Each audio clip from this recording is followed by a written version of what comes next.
Welcome, everyone, to Step Into Grace podcast. We're so happy you're here today. I'm very excited to have my guest, Susan McCorkindale, with us today. Welcome, Susan. Thank you for having me, Julie. It's very, very sweet of you. Thank you. You're welcome. I'm so happy to have you. I think that you have a very impactful story, and I think it's so important that we share these kinds of stories with our listeners and with our audience. And there's always an opportunity to help others with the challenges that we go through in our lives. And so that's what the Step Into Grace podcast is all about. It's sharing our stories so that other women can learn from the experiences that we've been through, and whether that can help them through a challenging time or it can inspire them to do more with their lives.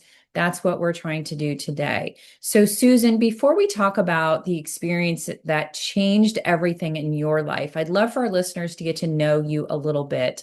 Why don't you tell us about your life when you were growing up, and what did family look like for you? I grew up in New Jersey, and that's where I had my family, my boys. I grew up in Ridgefield, New Jersey, which is about 20 minutes outside of New York City, if you don't hit too much traffic. And I went to college in New York, um, and I I loved it. I had the world's best childhood. I grew up in Ridgefield, New Jersey, and it was just like this little village. It was like a little hamlet, and everybody knew everybody. And I always joke that the boys were prettier than the girls, because they were, you know. And whatchamacallit, it was very idyllic. It was a nice time to be a kid. We were out on our bikes all day long. We were out walking in the creek, for Pete's sake. Yeah, Um, simple life, right? yeah, it was so different than now, where your parents would be worried sick if you were out all day on your I bicycle, know. you I know? know. It's so true. So Yeah. you're a mother of two boys. Why don't you tell us a little bit about your nucleus family and what raising your sons was like when they were younger and how that family got started? So let's see. I do have two boys, and there's 7 years between them. My older son, Casey, right now he's 34, and my younger son, Kyler, is 27. Um, raising them was split between Ridgewood, New Jersey, and Upperville, Virginia, because when Casey was turning 14, I think, we had the chance to move to a 500-acre beef cattle farm. Wow. And like crazy people, we took it, you know. We didn't know anything about farms or beef cattle, but we took it. So for a good chunk of time, we were raising him and the boys in New Jersey, which was the big guy played sports, the little guy tagged along. My late husband, coached, and then we moved to the farm, and there was still more sports and more coaching, and then lots of animals. Like Kyler had baby bulls that he took care of. Um, he was like a little farm boy. He really was. My older son did not take to the farm at all. He didn't care for it in the least. But my little guy, he loved it. Of course, my late husband loved it. And we used to joke that, like, when were we going to go back to civilization? But I think we were there like, 12 years altogether. Yeah. And the boys, Kyler loved it. Casey, not really. Yeah. He missed New Yeah. Jersey, Yeah, yeah. He really I did. lived on a farm. I raised my kids for a period of time on a farm too, with horses and chickens, and it's just such a freeing lifestyle for kids to Yeah, be able to just run around and climb trees, and not every kid wants to be in that environment because when you live on a farm, you don't really have neighbor friends to play with that's and things right. like that. But so tell me about the two boys and as they were growing, and then from what I understand, one of your boys was on the spectrum. So if you want to kind of tell us the different personalities and how that came to be in your life. So we didn't know that Casey had autism. We honestly just thought he was a little odd. We used Yeah, to call him Movie Man. He would be playing with his toys and not saying anything. So we figured he had a movie going in his head. So right. we didn't know he was on the spectrum till he turned 15. Okay. And it was very different. The differences in the boys are dramatic. Yeah. Casey cannot stop talking, and Kyler is perfectly capable of making reciprocal conversation. Um, they Casey unfortunately struggles to make friends. Hmm. Kyler has 8 million friends. Hmm. It's hard, it's sad actually to watch sometimes. And they have completely different, personalities. Um, They joke in different ways. They have good senses of humor, the two of them, they really do. But they joke in different ways. And Kyler's the little brother. And when he was little, he was terrible because he used to try to, beat his big brother up. And he picked up on the fact that something was up with Casey. Yeah. And he wasn't always so nice about it because he's a little kid, Yeah. and he I had, think it's such a natural thing, as parents. I think it's something that we're told or taught that we shouldn't compare our kids. But when you have two children living in the same home, being raised by the same parents, it's very challenging to not compare the two because you feel like they're having this similar experience. How are they so completely different? I think a lot of kids, siblings are different, and it's one of those things that we just naturally do. We just naturally compare the two of them or the more. wiring is different. In Yes. Casey's head, the wiring is just completely different than the Yes. neurotypical child's Yes. head, you know. So as the boys aged and moved out of the house, how did that unfold for you guys? Oh, well, my husband passed away and we moved off the farm and I remarried. And by then they were adults. My husband and I decided that we would move to Florida. And my boys, they're big, Yeah. they're mature. Casey stayed in Virginia and Kyler went off to Houston to play professional rugby.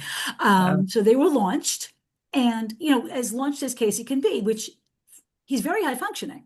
So Hmm. we felt good about moving on with the rest of our lives and getting down here and getting settled, and just enjoying how pretty it is here. Yeah. So they were fine with it. They were like, Right. go, Mom, enjoy the rest of your life. Yeah. That's wonderful. And then from what I understand, there was a moment in your life where everything changed, and that's what we're going to share today. So let's talk about the moment that changed everything in your life. You received a phone call that no parent ever expects to receive. Why don't you take us back to that moment and tell us what happened? Sure. So I was sitting right here at my desk where I'm talking to you. And I'm working on a blog post. I write for a wireless company and I handle their blog posts and their email and you name it, I write it. And the topic of the blog post was how to silence unknown callers. So I was playing with my phone and I silenced the unknown callers, but I didn't remember to shut it off. And all of a sudden, as I'm working, I realized I've got two messages on my phone I didn't even know. So I play them, and the first one says, this is a collect call from, and then my son's voice comes on, Casey McCorkindale, an inmate at the Rappahannock Regional Jail. So I pretty much like, no way, this has to be a joke. Yeah. Someone is pulling my leg. And I play the next one. This is a collect call from Casey McCorkindale, an inmate at the Rappahannock Regional Jail. And then I just took the phone, I raced into my husband, and he was like, yeah, yep, this is it. That's where he was. He was in jail. And everything changed right in that instant. So that's just I can't even put myself in those shoes and imagine, especially being in a different state, how that made you feel. What was Yes. what was specifically going through your mind during those first hours and that first day? I wanted to know what happens. I was worried sick. Jail is not a safe place.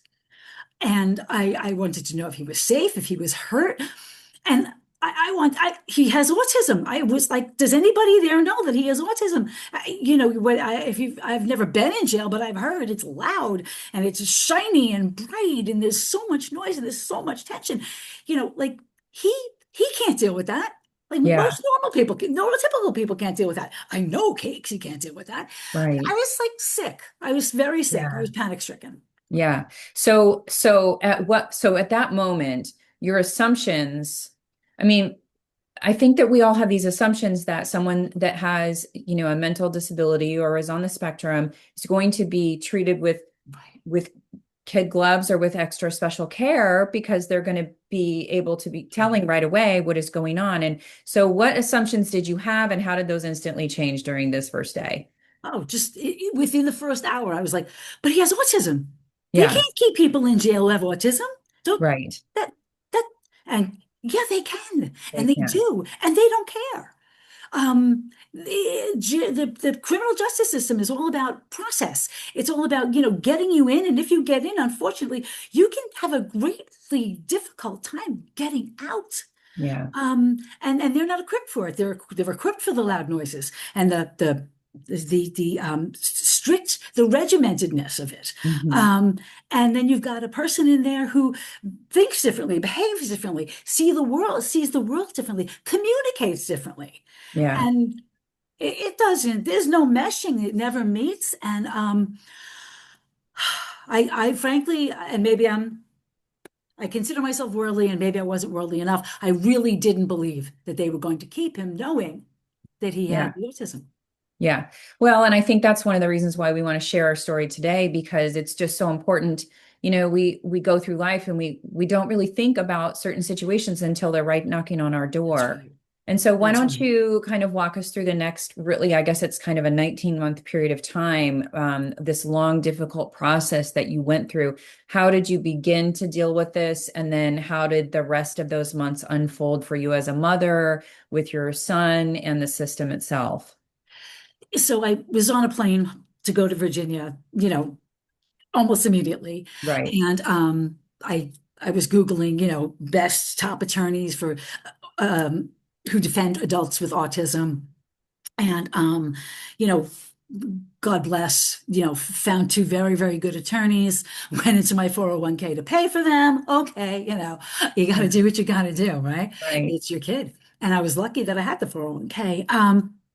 So my life immediately became for the immediate was getting him out of that jail. They held him for Mhm. 13 days. The Wow. the initial prosecutor wanted to, throw the book at him and all this other stuff. And I was like, so it took finally getting the new attorneys. We got in there, and the judge just said, all right, I'm going to release you on house arrest, but only if you, Mrs. McCorkindale, tell me you'll stay with him. And then I was like, of course I'll stay with him. I don't want him. My God, otherwise you're going to keep him in jail. Yeah. So immediately I was like, I'm really sorry, Rob. That's my husband. I was like, but I'm not going to be back for a while. Yeah. So that, it immediately it was me and Case in the house. And the only time he could go out was to, if I took him, he could go to the doctor and he could see his attorneys and his, court appointed therapist. So life became very small. Yeah. Um, So tell me about the emotions, because there's, I'm sure, a combination of emotions. You're a mother, you're in resolve mode, like I'm just going to do whatever it takes. But yeah. what were you feeling? Disbelief, anger, guilt, exhaustion. Tell me about those emotions and how you walked through those. So I was definitely exhausted. I was Yeah. exhausted from all the worrying and the stress. Um, I always wanted to go to sleep, but there was no, you can't do that. You have to just Yeah. plow through it. And I was very, very frightened that Yeah. he would wind up in jail. I hung on every word my attorneys were telling me, and I kept waiting to hear, jail is off the table. And it didn't come for months and months and months. And consequently, I got like a rash, I was all, I broke out in like hives and everything.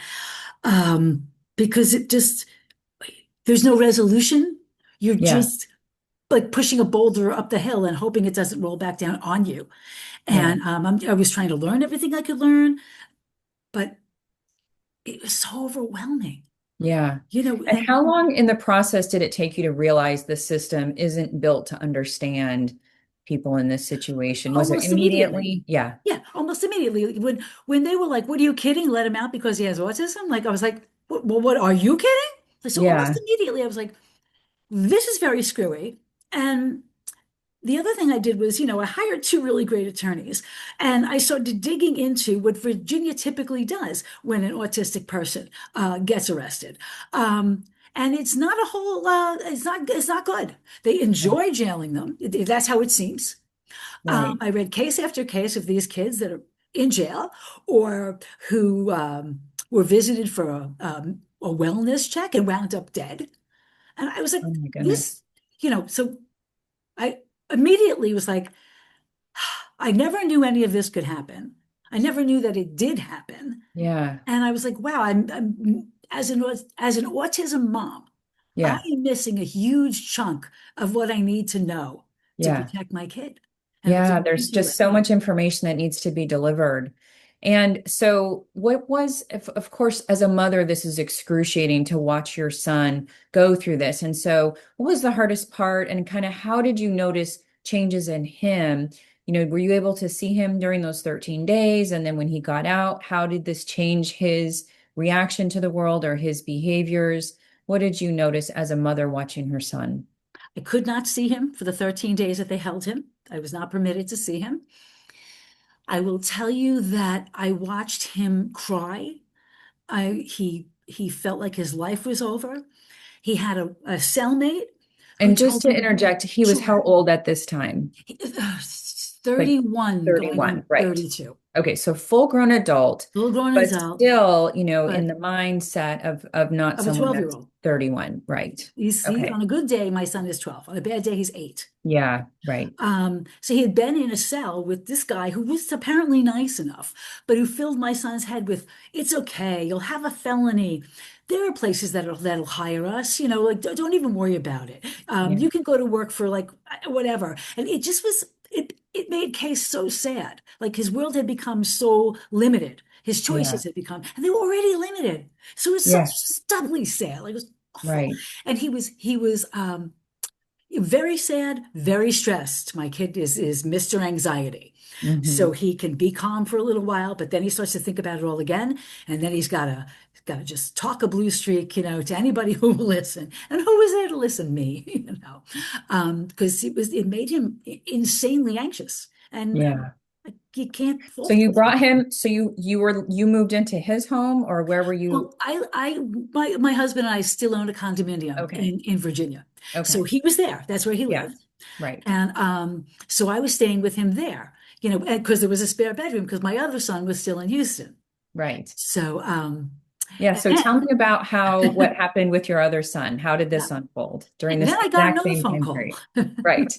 I got another phone call this time from Kai in Houston.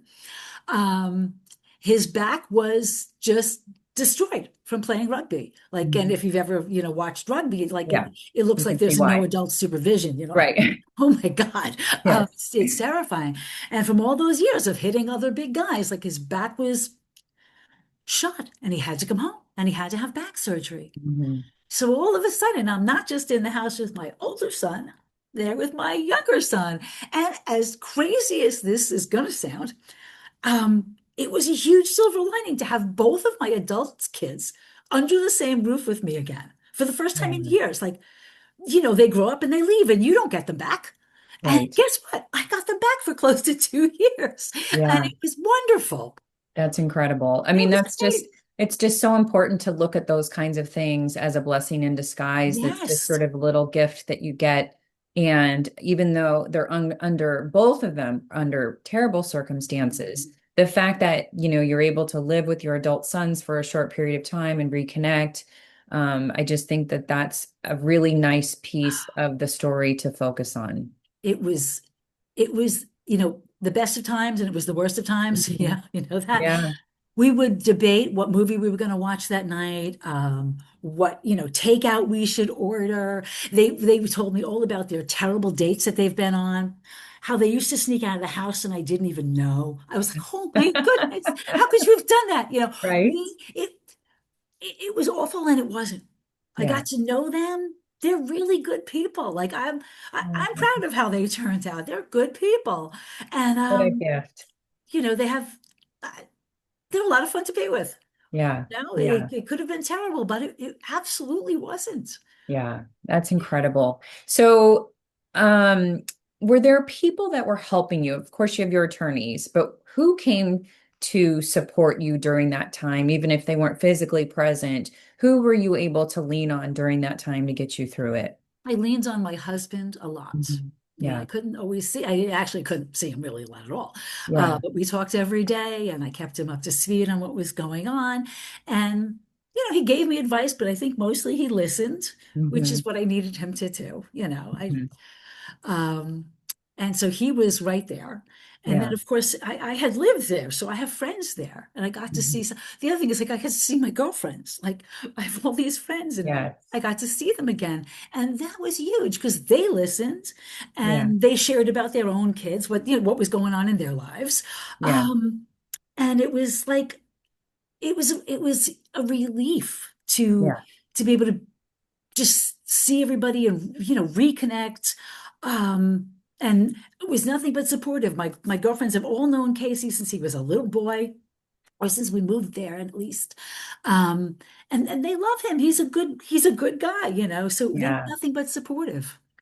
Yeah. Yeah. And, I think a lot of times when people are going through a crisis in a family, especially, it can feel so shameful. Oh yeah. And regardless of whose fault it is or what the circumstances were, I think shame plays a part in a crisis in a family. And oftentimes the shame is compounded by secrecy Right. and privacy. And oh, this is just between us. And so, did you go through any of that? And then, obviously, you're now able to share your story. What did the beginning, of keeping it private and then being willing to share, how did that process go for you? Well, unfortunately, Julie, I am a huge sharer. Okay. I've written a couple of memoirs. Right? I believe in sharing. Yes. I believe that everyone is healthier when we can share our stories and somebody else can see that they're not alone on the island. Hmm. So I don't have any problem telling everybody this is the situation, and I'm angry about it. Hmm. Um, and what happened then is more people started to talk to me about what their kids went through, Yeah. and stories that they had heard about, interrogations that went sideways, and arrests, police stops that just went off the walls. And so I didn't have a shame thing. Like Yeah. like Brene Brown is like, you got to take the shame and hold it up to the light and Yeah. Yeah. go away. Yeah. Um, because I think that's so helpful for people to hear that though, because it really is such the human experience that we all have crises like these, similar to these, maybe totally different, but with the same kind of weight yeah, involved. And I think that it is so important to talk about it. And so that other people don't feel like they have to keep a secret because it can just make it so much more, of a deeper wound that you're suffering. So yeah. how did this kind of wrap up your older son and your younger son? What was sort of the finality to each of their stories in terms of the journey that they were going through during that 2 year span, really? Ultimately, my son Casey submitted his plea agreement to the court, and it was accepted. And he has a felony. He's on 10 years of supervised probation. Shortly after that, my younger son had two of his lower discs replaced in his back. Hmm. And that was Casey was emotionally a wreck and Kyla was physically a wreck. Yeah. So at least I was able to be there to again take care of them. Yeah. But Kai's back is 100% perfect now, Great. and Casey's self-esteem is back as well. He's feeling much better these days. That's good. Um, so that's how it wrapped up, for them. And for me, ultimately, I was able to come, home again. I had been away Yeah. for a long time, uh, Yeah. but I miss them. Yeah. So how did this experience change your relationship with each of your sons? I think now they really realize. I think they always knew, but they really do realize it now. They can come to me with anything. Yeah. That's what I'm here for. I'm not the kind of parent who's going to immediately get angry with you. You have to come to me because it's very possible that I can help you, or at least help you not make it any worse. So Or then just what stand by will your be side and be there. exactly That's to what's, be there for you. that's what moms do is we, Yeah, even if we can't fix it, we're just going to hold your hand and sit there with you. exactly. And I get think you that's so help you important. get through it. Yeah, Yeah. Yeah. you know. So let's talk about anybody that might be experiencing something like this, because I think this is where your work comes into place. Yes. What you have decided to do with your experience and how you've turned it around, and you're really trying to be informative, educational, and advocate for other families. So, what clarity came out of the journey that you went through, and what would you like to start by telling other parents that might not ever have thought, never a Mm. glimmer in their mind, like you were, of anything like this ever happening? What would you start by telling them? I would start by telling them that when I started to share the story with other people and they started to share their terrible stories, I said, wait a minute, this is something I should have known a long time ago as Yeah. an autism mom. And why didn't I know that? And then I thought, well, how many other people out there don't know this stuff? Um, and I realized that I needed to turn all of this pain into a major purpose, which I Hmm. hadn't had. I was a little lost, I have to be honest. And all of a sudden, I was like, wait a minute, I need to get out there and I need to encourage parents to talk with their children early age, loitering age, autistic, neurotypical, I don't care. You need to talk with your kids about the criminal justice system. You need to talk with them about interactions with the police. And Hmm. I'm not a defund the police person. I believe in respecting the police. And that's what I'm talking about. You need to talk with your kids about how to behave if you're pulled over. You need to talk with the more we have autistic adults like my son out in the community, working, seeing friends, having a burger, the more Hmm. opportunities are going to happen for this stuff to take place. There's going to be a misunderstanding. There's going to be a look that is going to be determined as defiance. And then Yeah. bam, bam, you're Yeah. under arrest. And Yeah. it can be almost impossible to get out of the criminal justice system once you're ensnared. And so I've made it my purpose to help other parents um, prevent this.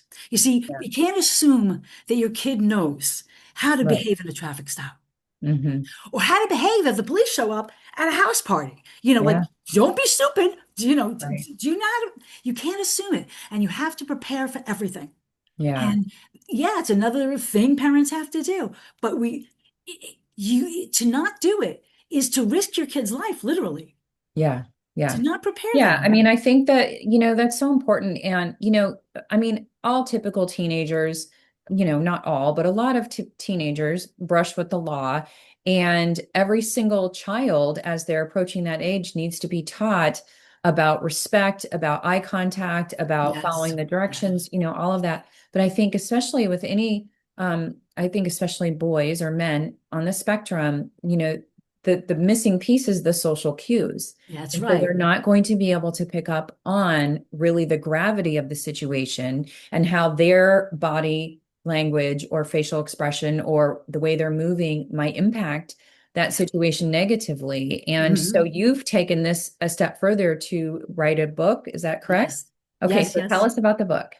Well, What's the it book, called? the book is called Autism.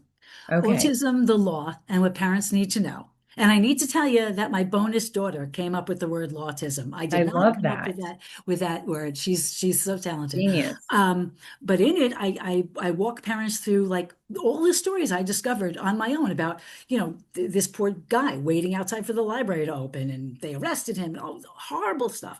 Um, and all the stuff that I learned, and how like by the time an autistic individual is 20 years old, they've had like I don't know, at least one or two encounters with the police, and 5% of them have been arrested. Like that's Wow. weird. Why would Yeah. you? Well, why? Why is that? And in the book, I go through what you need to teach you. I break it down. You have to, if they're young, if they have autism, find a show, talk to them about the police. The police are the good guys. Hmm. They're there to protect you, but it can be a really horrible feeling. You can be scared if the police suddenly think you're a bad guy. And, Yeah. if that happens, you need to like, stay calm. Everybody, I walk my readers through what I didn't know, Yeah. you Yeah. I think know? that's just such important work. And, ideally, we would hope that officers would be trained Hmm. in this kind of thing. And I'm assuming, and I don't know, but I'm assuming that that training is happening as well. But they need to be simultaneously happening. We need to be training our officers, and we need to be training our children and our parents at the same time so that those peaceful interactions can take place and we can avoid some of these unforeseen circumstances for sure. Um, I think the officer training is a slow process. Hmm. I have a woman I'm friendly with. I think I told you about her. She runs training. She's very popular. I imagine her departments love her. I wish she Hmm. would come to other places Hmm. because just recently, a young man called for a wellness check on himself. And the situation went so awry that he was shot and killed by the police officer who Oh responded. my goodness. Yeah. Oh my Okay. goodness. Now, I feel badly for that young man. I feel sick for his family. I also kind of feel bad for the cop who shot him. Yeah. Because, like, where was your training? Did Right. anybody try to train you? Like, Yeah. come on. Yeah. So you know, yes, you're right. It has to be happening at the same time. Hmm. And there has to be a concerted effort. Like Hmm. there have to be more people than just me and more people Hmm. than just my friend in Los Angeles. Right, She's doing what she's doing and I'm doing what I'm doing. Like we need, like, right, you know, right, right. other people. So, any mother that's out there right now that, is dealing as a caregiver, like you have been your whole entire life, carrying those heavy responsibilities, what do you want them to know?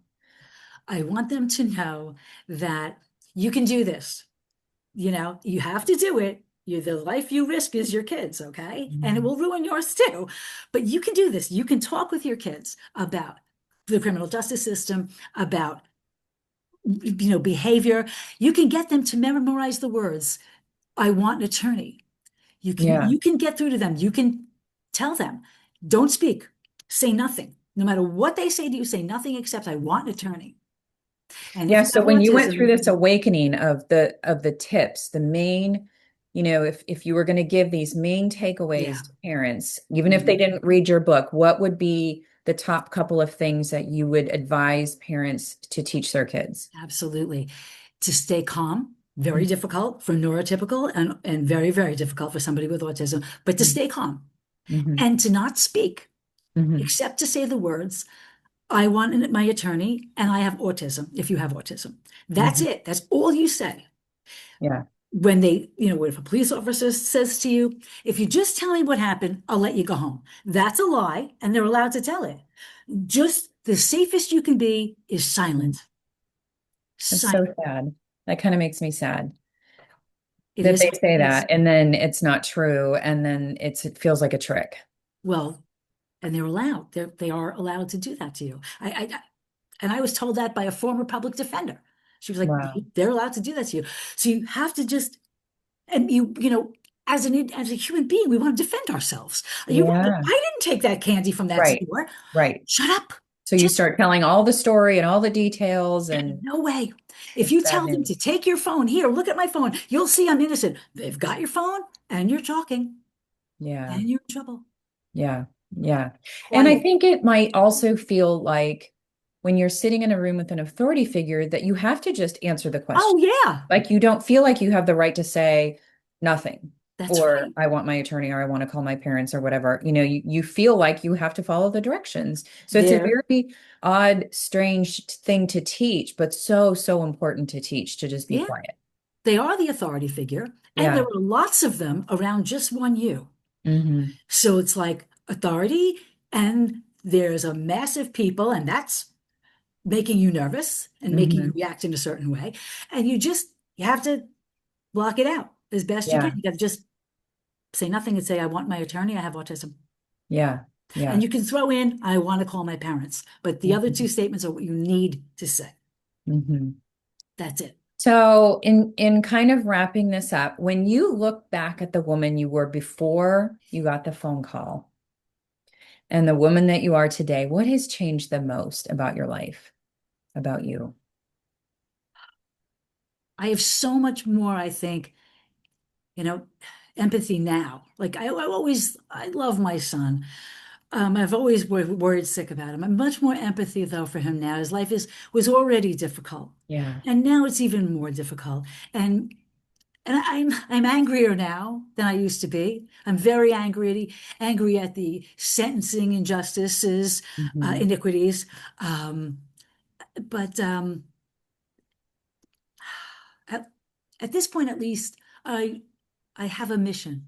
I feel like I have a journey to go on and that it's an important one. And I didn't have one when he first got in trouble. I was a little lost. Yeah. Yeah. You know, I think that's so important, the courage that you have to take this experience and turn it into something meaningful. And if you can impact one life Right. of one person or one family or one mother, then you won't it may not you may not say that it's worth it, but it's taking your crisis, your experience, your challenging time of your life that you went through and turning it into something good. I mean, there's just no more greater blessing than that for you. Absolutely. Use what That's you've the grace out experienced. of that whole chapter of my life, It is the you grace. know? The grace. Yeah. Oh my goodness. So, in sharing your story, thank you so much. For any parent that wants to get in touch with you, let's talk about how they can follow up with you and Sure. find the book and if they want to reach Um, out to you personally. oh, absolutely. The best way to keep up with me is to follow my newsletter on Substack. Okay. And the link is it's Susan McCorkindale, all one word, Okay. Okay. .substack.com. Okay. And I post once or twice a week. And yeah, and what Oh, you'll interesting. wind up at the newsletter that's called Autism. And so the newsletter is called Autism. You wrote a book called Autism. That's available where books are sold, or is it on your It website or? actually, right this instant, it's available on Gumroad, Okay. which is a great site. It's Yeah. available as an instant download Oh, great. A out digital there. book. Okay. So Yeah. I think if you go out to Gumroad and you just type in my name, I will pop up. Okay. All Yeah. right. Oh my gosh. This story is like nothing I've heard before, and I think it's so important that we share this story, that other families can learn from your experience. I know what you've been through has been very challenging, very difficult, but since you're turning it around and you're using it for good and you've looked at the silver lining that, it brought you closer to your sons, we want to always take away that inspiring piece of the story and use it in the world to make the world a better place. So thank you so much for joining us today, Susan. Thanks for having me on, Julie. I appreciate it. All right. Well, have a good day and bye for now. Bye bye.